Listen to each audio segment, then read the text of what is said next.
Curious ka ba sa maraming bagay? Kami na ang bahala dyan. Aalamin, tutuklasin at bibigyang linaw namin ang mga katanungang bumabagabag sa inyong isipan. Sa programa kung saan ang bawat sagot ay galing lamang sa mga eksperto. Ang Expert's Opinion, tuwing linggo alas 3 ng hapon, dito lang sa DZRH TV. Tinatayang nasa 12 mga kababaihan ang namamatay araw-araw dahil sa cervical cancer ayon sa datos mula sa World Health Organization noong 2022. Ngayong taon, patuloy pa rin ang pagtama ng cancer na ito sa mga kababaihan na isang dahilan ay pagkakaroon din ng tinatawag na Human Papilloma Virus o HPV. Kaya naman ngayong Cervical Cancer Awareness Month, alamin natin kung gaano nga ba kadelikado ang cervical cancer, paano ba ito nakukuha o naipapasa, at kung paano rin ba natin ito maiiwasan. Dito lang sa Expert's Opinion. Ngayong linggo makakasama natin si Dr. Erwin De Mesa mula sa Philippine Obstetrical and Gynecological Society upang pag-usapan nga itong cervical cancer ngayong Cervical Cancer Awareness Month. Doc, magandang araw po. Welcome po sa ating programang Expert's Opinion. Batiin niyo naman po ang ating mga viewers ngayong hapon. Magandang araw sa iyo, Rovic, and good afternoon also sa lahat ng inyong televiewers. Doc, kanina nabanggitin natin na ang cancer na ito ang tumatama sa mga kababaihan na isa sa karaniwan and of course nagkukos din ng pagkasawi nila. So siguro para mas maunawaan po ng ating mga viewers, pwede niyo po bang ipaliwanag sa amin kung ano po ba itong cervical cancer? Okay, Rovic. Alam mo, ang cervical cancer ay pangalawa, no? It is the second most common cancer sa Pilipinas, that is next to breast cancer. And comparing breast and cervix, tama ka doon, no? There are 12 Filipinas dying every day. The good thing about cervical cancer, this is much preventable, na ipapasa ito. Ito ay nakukuha kung ang isang babae ay o ang isang tao, no, or babae in particular ay mayroong mga risk factors, no, katulad ng pag mahigit sa isa ang nakapareha at pag nagkaroon sila ng infeksyon na ito, no, yung tinatawag na human papilloma virus, ito ay nagpro-progress sa katawan para magkaroon, no, later on mag-develop as cervical cancer. Doc, may mga symptoms ba o mga senyales na pinapakita o evidence sa isang mga pasyente once na nagkaroon na sila ng cervical cancer? I think ang dapat natin maintindihan paano magkakaroon, no, ng cervical cancer. Nabanggit ko kanina na ang cervical cancer bago maging cancer itself ay nag-uumpisa muna doon sa infeksyon, no, ang tinatawag natin na human papilloma virus. Itong virus na ito ay nakukuha nga, no, through direct sexual transmission, no? So kung ikaw ay may nakapareha na maaaring magpasa sa iyo nito, no? So it will take on average 10-15 years. Matagal. Oo, bago siya maging full-blown cancer. At pag ito ay naging cancer, na doon siya nagkakaroon ng simptomas. Katulad ng vaginal bleeding, no, or pagdurugo, no. Yung iba ay nagkakaroon ng mga vaginal discharge, no? Iba'y pagsakit, no, ng pagbabago sa pag-iho at sa pagdumi, no, dahil brought about ng mga simptomas, no, katulad ng bukol, no, na tutubo, no, sa kanilang kwelyo ng matres. Well, to start with, ang cervical cancer kasi talaga ay para sa kababaihan, no? Dahil cervix, sila lamang ang ang merong kwelyo ng matres. Pero Doc, sino ba yung mga high risk sa cancer na ito? Sabi nyo nga kanina na medyo matagal para malaman yung sintomas. Pero ano yung pinaka one sign na para kailangan magpa-check up ka? Kasi baka mamaya meron ka na itong virus na ito na banggit nyo kanina. Well, sa standards, no, sa recommendations, talagang lahat ng kababaihan, no, dapat nagpapasuri at a certain time. Dapat ho, pag edad ng 30 years old, lahat ng kababaihan ay nagpapasuri para sa cervical cancer, no, at the age of 30 years old. Ibig sabihin ng pagsusuri or screening, wala pong simptomas, no, at pupunta sila sa kanilang mga doktor, primarily ang mga gynecologist, para masuri yung kanilang kwelyo ng matres.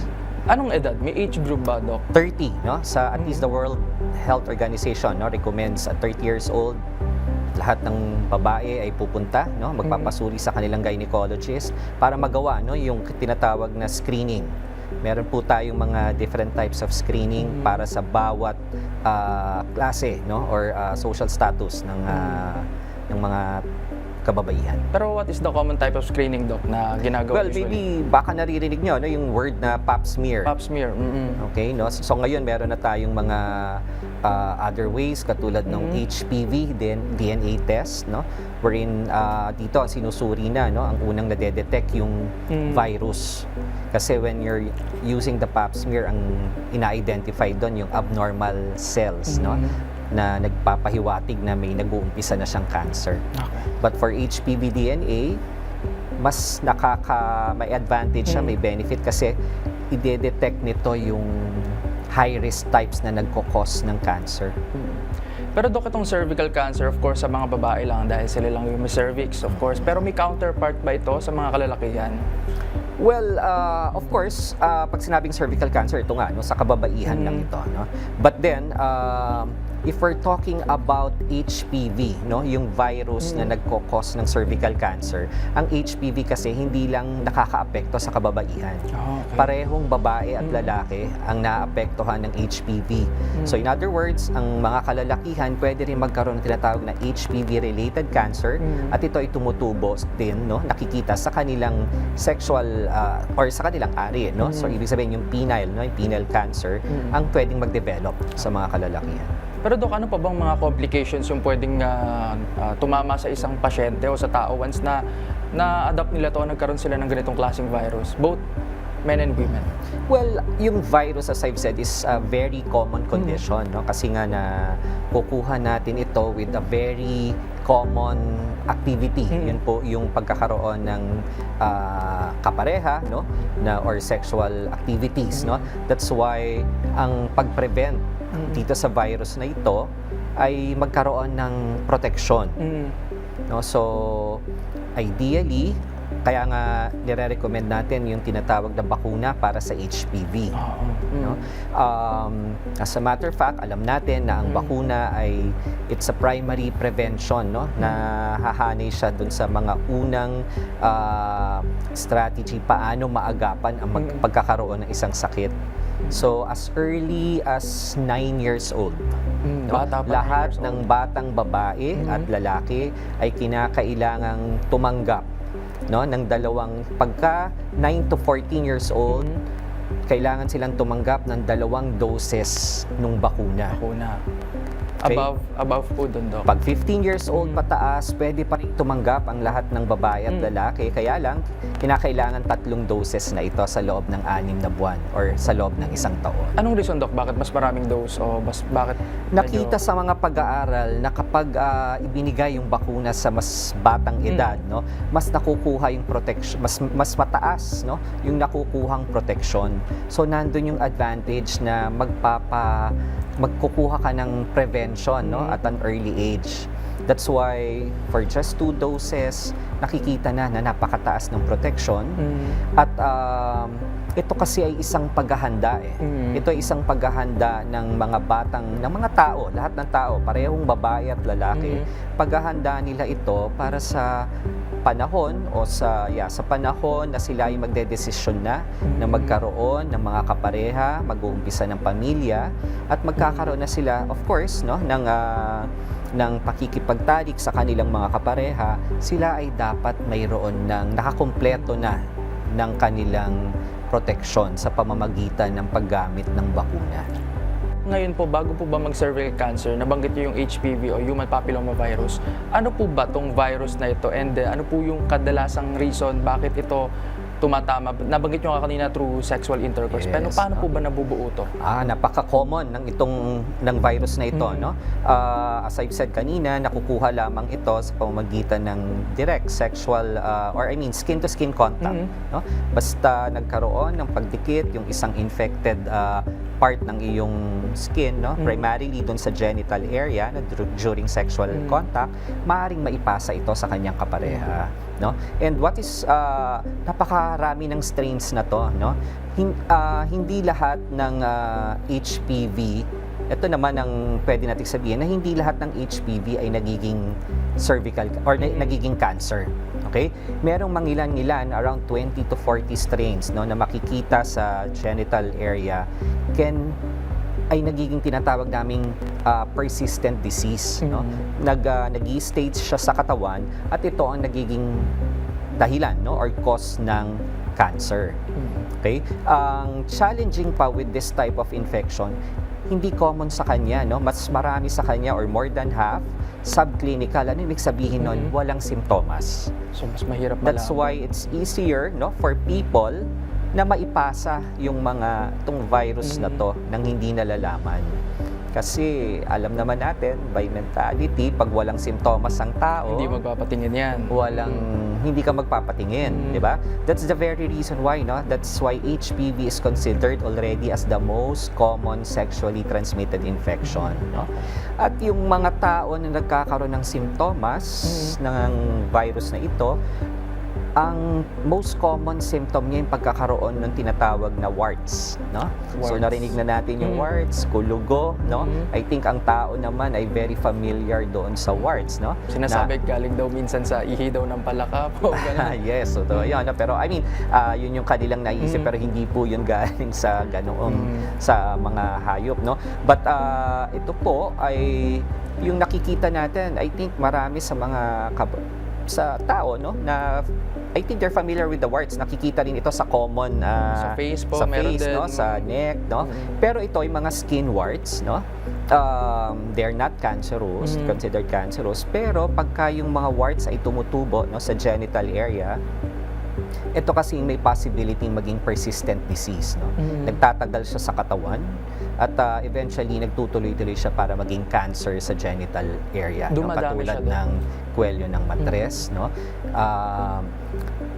Sa aming experience, no, like sa sa mga kababaihan, lumalabas siya kung times na mahina, no, ang immune system. Okay. Okay, that's why nakakakita kami ng mga warts pagka ang isang babae ay buntis, no? Mas prone sila po. Yes, kasi kung may yung panahon na mahina ang immune system ng isang pregnant at a certain time lumalabas, Doon na ano? lumalabas. And kaming mga obstetrician, lumalabas naman yung aming role doon na kailangan ma-prevent namin, no, yung possible exposure ng bata, no, during this time. So marami siyang implications, no. Yung iba nagtutungo lamang sa amin kung may simptomas katulad ng parts, no. So meron namang mga interventions how to remove, no, yung warts. Kaya lang we want to emphasize na whenever tinatanggal yung mga warts na yan or kulugo, yung manifestation lang ang naaalis, yung simptomas lang ng kulugo ang naaalis. Yung root niya. The virus remains in Sa the loob. body. Okay? Pero pag ang nakuha mong virus ay hindi naman yung cancer type, they're just self-limiting. Kusa siyang mawawala. Pero Dok, matanong ko na rin, ito bang HPV ay may connection rin sa pagkakaroon ng HIV, the AIDS? Well, because they are considered, no? They are considered sexually transmitted infection. Pareho sila, no?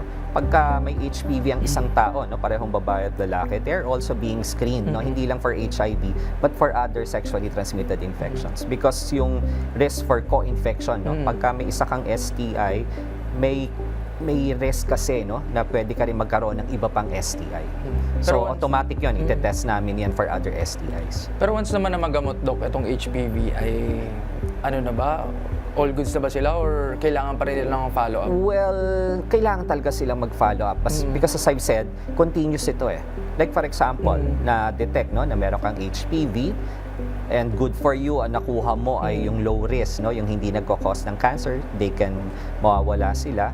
Pero still, no, continuously dapat ituloy mo pa rin yung pagbabakuna, yung regular screening, at yung lifestyle modification na aming binabanggit. Kasi hindi naman mahihinto yung possible exposure eh. Pero Dok, ano ba yung based on your experience, yung mga maling paniniwala o misconceptions na naririnig po ninyo tungkol dito sa HPV? Oh well, minsan ang iniisip nila, akala nila, no, because ito nga po ay mga kulugo, no, so they're asking kung paano nakukuha yung kulugo. So ito po ay kadalasan, no, more than 90% nakukuha po yan through intimate skin-to-skin contact during sexual intercourse or sexual activity. Okay? May iba pa po bang way? O Well, isa maaari din, no, yung tinatawag natin through delivery, no? Yung okay. isang ina, no, kung siya'y manganganak at nandun yung mga may virus doon or merong HPV, no, maipapasa dun sa baby na dadaan, no? So indirect transmission will be hindi direct na skin to skin nung genital area to genital area. Pwedeng kunyari yung kamay, hinawakan mo yung ari, no, ng iba na meron at ihahawak mo rin doon sa iyong genital organ, no. So yun, ipapasa, no, indirect, no. okay. And some studies regarding doon sa fomites, no, tumutubo sa mga sinusuot, no, or sa kumot na Posible ginagamit, din. no. Pero these are very minimal, still has to be proven, no. Pero Doc, what do you think is the big factor? Bakit maraming tao na o pasyente na, especially mga kababaihan na late na nila nalalaman? Well, number one, yun nga, lack of information, no. Hindi natin alam kung ano yung na during this exposure, no. Let's say ang sexual activity kasi is hindi kasi ito hindi naman ito ang tawag, hindi to vices perhaps, no, I should say as such. Hindi naman ito binagbabawal, for example, no. Kaya lang kung ang kanilang kapareha nga ay may history pala, no, na nagkaroon ng ibang kapareha before, no. So hindi nalalaman ng tao na meron na na ang isang tao ay meron na palang virus sa katawan at unknowingly na ipapasa nila ito without knowing it. Dok, maraming hindi sineseryoso yung ganitong usapin dahil nga Yes. hindi nila nararanasan pa yung mga sintomas. And of course, nandyan sila sa phase na subok lang ng subok. Pero gaano po ba kadelikado once na magkaroon ka ng human papillomavirus and up to what extent yung mga posibleng mangyari pag hindi no? naagapan? Talaga pong ang kalalabasan natin dito, ang endpoint ay ayaw natin mangyari, kamatayan. No? Because as I've said sa data natin na nabanggit natin a while ago, 12 Filipinas are dying, no, every day. Okay? In the latest data, I think we have almost 8,000, no? Almost 8,000 Filipinas are diagnosed every year na nagkakaroon ng cervical cancer. At araw-araw meron hong 12 Pilipina ang namamatay dahil dito sa sakit na to. Pero Dok, ano po ba yung mga effective na paraan para mabawasan o papababa yung risk sa pagkakaroon ng ganitong virus? Well, dapat ang isipin natin, no? Lahat, babae at lalaki, magpaumpisang magpabakuna as early as age 9 years old. Yun yung Okay? number one. Oo. Kasi doon lamang natin the vaccine is not only for women kasi ang na-discuss natin, na ipopromote natin as always, this is cervical cancer, syempre babae lamang. But then again, for these women, no, para sa mga kababaihan na to, para makakuha ng sakit, ito ay naipasa ng kanilang mga kapareha. So, mas titindi, no, or mas magiging mahalaga, no, yung pagsugpo natin sa HPV at ng mga cancer na dahilan nito kung lahat, no, babae at lalaki ay magkakaroon ng proteksyon, no, tatanggap ng bakuna. Because for the male, no, it may not be, of course, not cervical cancer, pero mas common yung throat cancer Sa mga kalalakihan. sa kalalakihan, no? Kasi nga itong virus na to ay skin-to-skin infection lamang, no? So, okay. those who actually engage in other forms of sexual activity, no, like anal sex or oral sex, no? So, naipapasa, no? So marami palang complications do, kaya napakahalaga rin pala ng regular screening and of course education tungkol dito sa virus. Yes, and contrary to that, ang medyo advantage nga, no?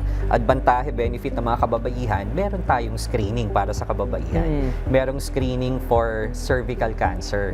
Merong pap smear, may HPV DNA, pero sa kalalakihan wala.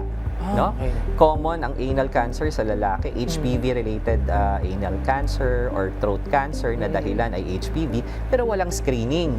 Paano, ano ba yung mga paraan para malaman, Dok? Kung walang screening? Wala nga, no? So talagang maghihintay ka lang ng simptomas. So, nahihirapan. Pag throat cancer, di hirap kang huminga, lagi kang inuubo. Pag sinuri ka ng doktor, nandun na yung bukol. Nandun na yung cancer sa lalamunan mo or nandun na sa daanan ng pagdumi. Pero ito ba'y nakikita doon na once na tinest na siya or kasi yung iba binabaliwala, Dok, dahil iniisip nila baka hindi naman to yun. Ibang sintomas na ibang sakit. Kasi nga walang test for that, no? So walang walang screening. Ibig sabihin kung wala ka simptomas, walang gagawin sa iyo . Only pupunta ka lamang sa iyong doktor, no?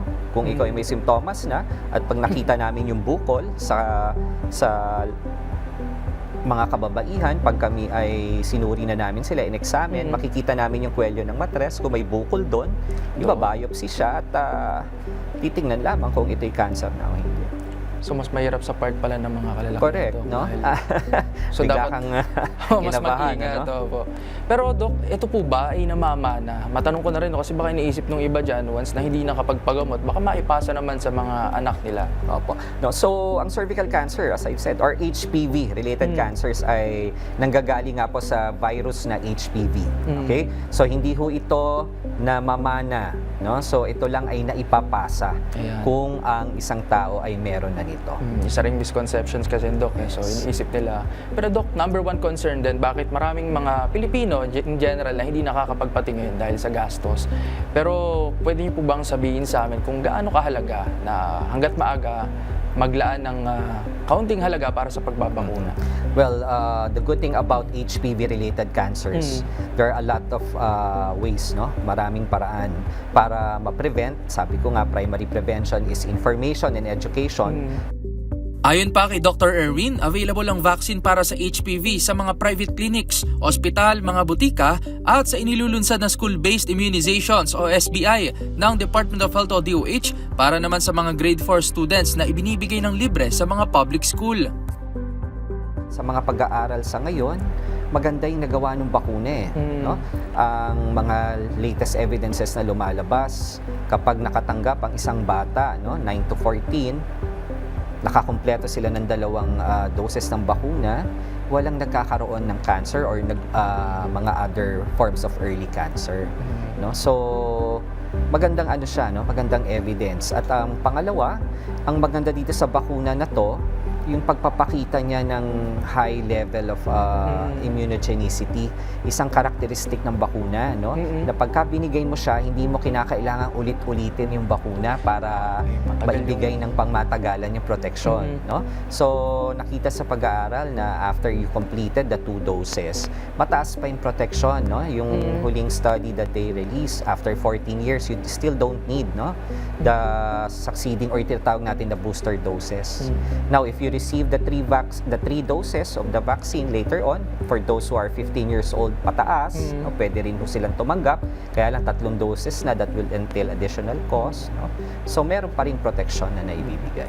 Pero Dok, yung iba iniisip niya, once na nagkaroon na sila ng bakuna, protektado na sila, diyan naman sila mas magiging malaya. Ano yung take nyo dito, Dok? Okay. So, again, dahil nga ito po ay virus, bibigyan pa rin natin ng possibility na pwedeng hindi magiging effective 100% ang ating mga bakuna. Kaya nga pagdating pa rin ng ang susunod doon, yung tinatawag nating secondary prevention or screening, no? Early identification, early detection. Kaya nga pag edad ng 30 years old, lahat ng mga kababaihan, no, kinakailangan pumunta sa mga gynecologist, magpasuri po kayo ng inyong kwelyo ng matres. Yung iba kasi nagwo-worry din, natatakot, akala nila may na painful siya. Hindi po, no?